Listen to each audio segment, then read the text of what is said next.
బాబు surety మోసం guarantee అని చెప్పి రుజువైంది అని ఈరోజు కాలర్ పట్టుకునే పరిస్థితిలోకి ప్రజలు ఇప్పుడే ప్రశ్నించడం మొదలుపెట్టారు. ఈ ప్రశ్నించే పరిస్థితి నుంచి ఇక నెక్స్ట్ కాలర్ పట్టుకునే పరిస్థితిలోకి పోవడం అన్నది ఇక త్వరలోనే జరగబోయే కార్యక్రమం. నేను ఇవాళ మీ అందరికీ కూడా ఈ విషయాలన్నీ ఎందుకు చెప్తున్నానంటే, అన్ని రకాలుగా ఈ ప్రభుత్వం ఫెయిల్ అయిపోయింది. ఈరోజు ఈ ప్రభుత్వంలో జరుగుతూ ఉన్నది ఏమిటి అని అంటే, స్కాములు తప్ప ఇంకా ఏమీ జరగడంలో. ఈరోజు రాష్ట్రంలో ఒక ముఖ్యమంత్రిగా ఒక పాలన సాగించేటప్పుడు, ఒక పార్టీ అధికారంలో ఉండి పాలన సాగించేటప్పుడు ప్రతి పార్టీకి కానీ లేకపోతే ప్రతి ముఖ్యమంత్రికి కానీ ఆ ప్రతి నాయకుడికి కానీ ఆ పార్టీకి సంబంధించిన ప్రతి నాయకుడికి కానీ ఏమనిపించాలి? అదిగో మా నాయకుడు, కాలర్ ఎగరేసుకొని చెప్తున్నాం, పలానా వాడు మా నాయకుడు అని చెప్పుకునే పరిస్థితి ఉండాలని ప్రతి నాయకుడు అనుకుంటాడు. ఈరోజు పరిస్థితి ఏమిటి? ఎందుకు వీళ్ళంతా అధికారంలో ఉన్నారు అని అంటే వీళ్ళకే తెలియదు ఎందుకు అధికారంలో ఉన్నారని. ఒకే ఒక కారణం వీళ్ళంతా అధికారంలో ఉండడానికి, అది దోచుకోవడం, దోచుకున్నది పంచుకొని తినుకోవడం. ఇది తప్ప ఇంకేమైనా కనిపిస్తూ ఉందా? ఈరోజు లిక్కర్ స్కామ్, మద్యం స్కామ్, ఇసుక స్కామ్, ఈరోజు నియోజకవర్గంలో ఏమి జరగాలన్నా, మైనింగ్ జరగాలన్నా, నియోజకవర్గంలో ఫ్యాక్టరీ నడపాలన్నా, ఈరోజు ఏది జరగాలన్నా ఎమ్మెల్యేకి ఆయనకి ఎంత ఇవ్వాలా, ఎమ్మెల్యే చంద్రబాబు నాయుడు గారికి ఎంత ఇవ్వాలా. ప్రతి విషయంలోనూ స్కామ్.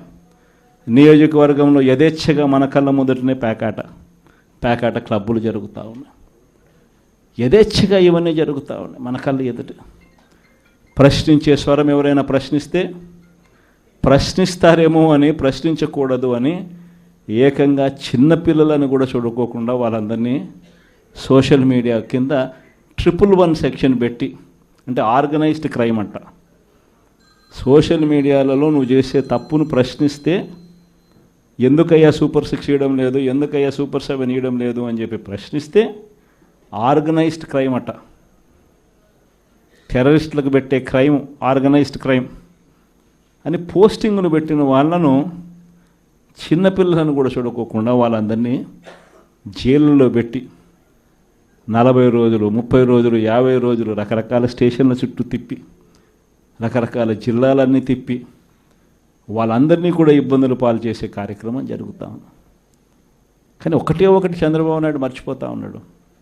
ఎప్పుడైనా కూడా మంచి పేరు తెచ్చుకొని ప్రజల్లో పాలన సాగిస్తే ప్రజలు మళ్ళీ ఎన్నుకుంటారు.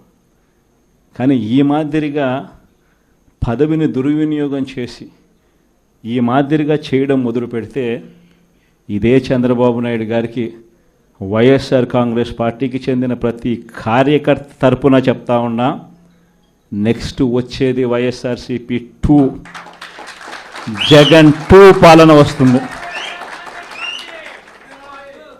ఎవడెవడైతే ఈ మాదిరిగా చేశాడో, ఎవడిని వదిలిపెట్టమని చెప్పి సందర్భంగా కూడా ఖచ్చితంగా చెప్తాను. వీళ్ళందరినీ కూడా చట్టం ముందర గట్టిగా నిలబెడతాం.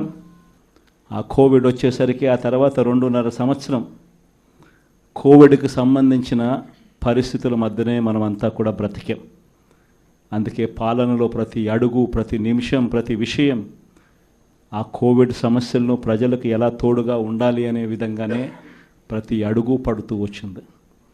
కాబట్టి కార్యకర్తలకు బహుశా చేయగలిగినంత నేను చేయలేకపోయాను అని చెప్పి సందర్భంగా ఖచ్చితంగా ఒప్పుకోవాల్సింది.